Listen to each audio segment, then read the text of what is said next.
Un cordial saludo, me presento, mi nombre es Erily Gómez. Les estaré respondiendo unas preguntas en relación a la ponencia del conferencista Pablo Pérez, quien nos habla de la importancia del pensamiento crítico en nuestras vidas.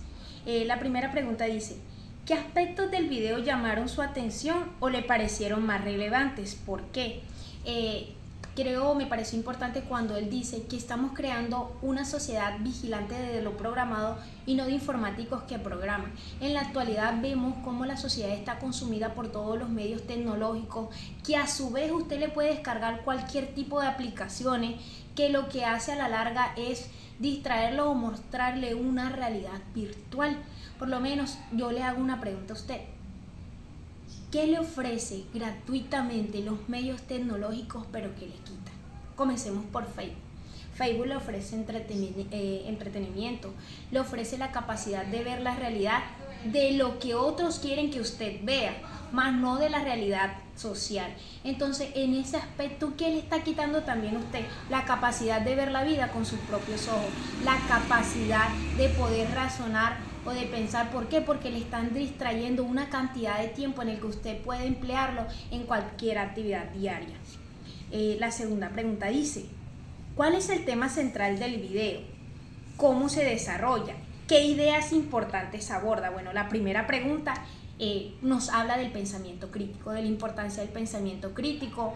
El conferencista aquí nos da una breve definición que, contextualizándola en sus palabras, dice que el pensamiento crítico es el pensar mediante un conjunto de juicios u opiniones que responden o proceden de un análisis. Partiendo de esto, podemos decir que el pensamiento crítico es esa capacidad que nosotros tenemos para analizar una situación teniendo en cuenta los diferentes puntos de vista y las diferentes opiniones. Después dice ahí cómo se desarrolla el tema. Él va hablando poco a poco de la importancia del pensamiento crítico. Luego nos dice que si pensar y pensar críticamente es lo mismo, a lo que él alude que para él lo es, porque si uno no piensa críticamente cuando está pensando, uno no está pensando, es lo que dice él. Pero yo considero que ahí de pronto hay como una contrariedad, porque a uno a veces puede pensar vanamente en cualquier situación de la vida y no necesariamente está pensando críticamente. Nos ponemos a contextualizar cuando nosotros estamos pensando en nuestra vida diaria, en lo que yo hice durante el día. Puede que yo esté pensando ahí, pero en ese momento no estoy pensando críticamente. Cuando yo entro a reflexionar, y ya ahí sí estaría pensando críticamente, yo digo: ¿por qué yo hice esto? Ya ahí yo sí entraría a reflexionar y a pensar críticamente, a analizar la situación. Entonces entro como en contrariedad con lo que él dice ahí, que pensar y pensar críticamente no es lo mismo. Para mí considero que no lo es. Y luego sigue su ponencia haciendo la siguiente pregunta, que dice: ¿crees que es importante el pensamiento crítico en la educación? A lo que a cualquier persona que usted le pregunte le va a decir que sí, que el pensamiento crítico es importante. Si usted le pregunta a un docente, le va a decir: sí, el pensamiento crítico es importante. Pero vaya usted, le haga la pregunta: ¿cómo está llevando al estudiante a pensar críticamente? Y me imagino que más de un docente se quedará en silencio.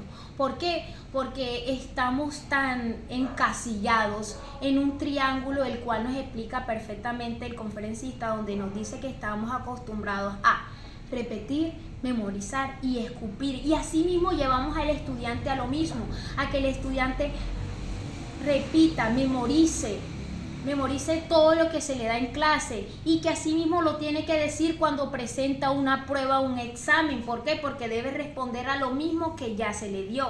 Entonces él hace ahí la comparación y dice que debemos hacer un cambio de este triángulo por un cambio del triángulo de piensa, cambia y adapta, donde se lleva al estudiante a reflexionar sobre lo que está aprendiendo, que no se quede con lo que el maestro le llevó a clase, sino que el estudiante tenga la capacidad de reflexionar, de indagar, de analizar lo que él está aprendiendo, y que esto no se quede ahí en el salón, sino que esto a su vez le va a servir para la vida, que él se está formando para la vida, porque a veces tratamos de mostrar que esto es lo que está acá en el aula y por fuera en la realidad de la vida es otro mundo diferente. Nosotros como los docentes debemos apoderarnos también, ser innovadores. ¿Por qué? Porque resulta y pasa que el niño hoy en día está metido y absorbido en una realidad virtual que nosotros como docentes a veces no la tenemos en cuenta. Entonces, importante. La tercera pregunta nos dice: ¿estás de acuerdo con las opiniones expresadas por el conferencista en el video? ¿Por qué? Entonces yo digo que sí estoy totalmente de acuerdo. ¿Por qué? Porque el pensamiento crítico es importante tanto en nuestra vida personal como en nuestra vida académica. Si nosotros en nuestra vida personal no utilizamos el pensamiento crítico, de pronto no vamos a tener la facilidad de solucionar o resolver un problema. Porque cuando yo tengo un problema, yo si tengo pensamiento crítico, yo voy a tener la capacidad de no centrarme, no enfrascarme en el problema, sino que yo voy a tener la capacidad de pensar, como nos lo habla el autor, el conferencista nos dice que si yo pienso desde arriba, yo voy a tener la capacidad de mirar los diferentes puntos de vista, de tener la capacidad de indagar sobre esa situación, de buscar las soluciones para este problema. Pero ese camino, ese llegar hasta acá arriba es un poquito difícil, pero que obviamente nosotros lo podemos lograr si nosotros tenemos la capacidad, porque todas las personas tenemos la capacidad de pensar críticamente, porque ahí mismo nos dice él, nosotros no debemos dejar que otros piensen por nosotros, sino que nosotros tenemos esa capacidad de pensar y hay que ponerla a explorar. La cuarta pregunta dice: ¿puede identificar ejemplos concretos en su vida o en el mundo real que se relaciona con lo que se discutió en el video? ¿Cuáles? Bueno, ahorita lo acabo de mencionar y es en cuanto a la solución pacífica de los conflictos. Si usted se enfrasca en el problema, si usted le da ahí ese problema, no va a tener la capacidad de solucionar el problema. Cuando uno en los conflictos, uno tiene la capacidad de llegar a la calma, que es uno de los primeros principios que habla el conferencista, dice que para pensar críticamente usted debe manejar la calma, debe tener la capacidad de pensar fríamente, de salirse de ese problema y desde este punto privilegiado usted debe tener la capacidad de analizar la situación que le está provocando el problema y desde ahí mirar los diferentes puntos de vista que a usted le ayudan a resolver ese problema. Entonces sí lo puedo relacionar con mi vida diaria. La pregunta número 5 nos dice: ¿existen desafíos o problemáticas que el video haya planteado y considere importantes de explorar más a fondo? ¿Cuáles y por qué? Bueno, ahí yo veo en el video cuando nos hablan del triángulo y que nosotros, los estudiantes, no son esa esponjita que absorben, que debemos llenar de conocimiento, como ese recipiente vacío que necesitamos llenarlo, pero cuando se llene, ¿qué va a pasar? No tenemos esa capacidad de recepcionar, de almacenar tanta información. ¿Qué debemos hacer con el estudiante? Que el estudiante tenga esa capacidad de reflexionar, que el estudiante sea capaz de él apoderarse de lo que está aprendiendo, que tenga la capacidad de investigar y por ende, entonces digo que los desafíos que nos trae el conferencista es que nosotros debemos cambiar ese triángulo de repetir, memorizar y escupir por un triángulo de piensa, adapta y cambia, que es lo que nos va a ayudar a nosotros a cambiar o a arraigar esta problemática. Sí es un desafío, sí es bastante el desafío porque la sociedad o el sistema no está preparado para esto, pero que nosotros desde la escuela sí podemos contribuir a cambiar esta situación.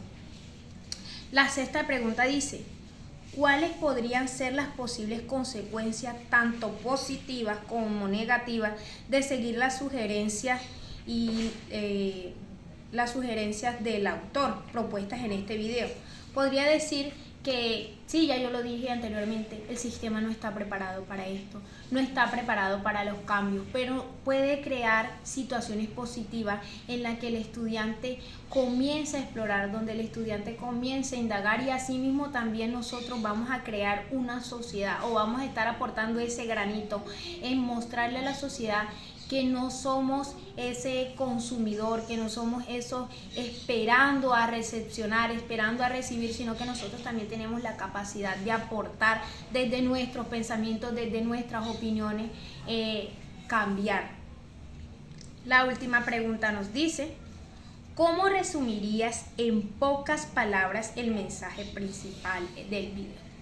Podría resumirlo diciendo que nosotros podemos tomar el timón de nuestros pensamientos, que podemos tomar el control de nuestra vida, que nosotros somos seres libres en pensar. Eso no es algo que nos cueste, es algo gratuito. Todos tenemos la capacidad de razonar, de pensar. Es algo sin costo, a diferencia de las plataformas digitales que a ti te toca pagar para poder usarlas. Tú tienes la capacidad de pensar y no debes quedarte a que otros piensen por ti, a que otros resuelvan por ti ciertas situaciones. Tú tienes la capacidad y tú tienes el control de tus pensamientos, y eso es lo que nos invita a este video. Muchas gracias.